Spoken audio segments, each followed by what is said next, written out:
Vladimir Putin. Vladimir Putin. Vladimir Putin. Vladimir Putin. Vladimir Putin has been running Russia since 1999. Here are 10 things you probably didn't know about him. Putin was born in 1952 to a working-class family.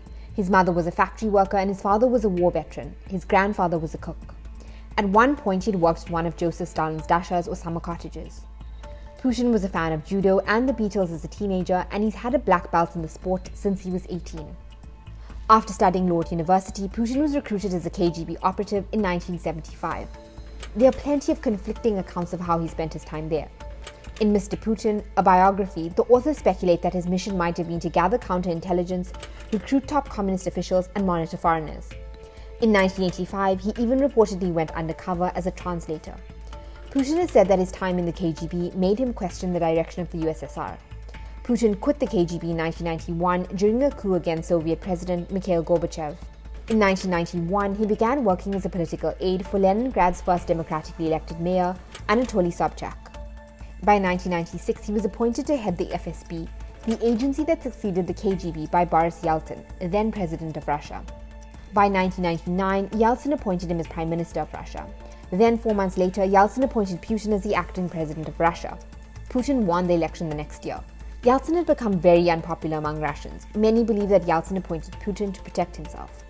One of the first things Putin did as president was to give Yeltsin immunity against administrative or criminal charges. Putin's handling of the war in Chechnya strengthened his popularity. Chechnya declared independence after the dissolution of the Soviet Union, a move opposed by the Kremlin. In 1999, a series of deadly bombings in Russia killed more than 300 people. Putin blamed Chechens and vowed to avenge the bombings. His approval ratings skyrocketed. In 2002, a Moscow theater was seized by militants. 129 of the 929 hostages were killed during the ordeal. Putin's strong refusal to negotiate with the hostage takers pushed his approval ratings up even further. Some critics claim that the Kremlin played a part in these tragedies to show up support for Putin, but they've denied the claims. Putin managed to play the oligarchs. The Russian oligarchs are a bunch of people who managed to accumulate wealth and power through privatization after the collapse of the Soviet Union. During Yeltsin's era, they became pretty influential. Putin cut a bargain with the oligarchs that he wouldn't interfere with their businesses if they didn't challenge or criticize the president. The number of oligarchs with close ties to Putin has also grown.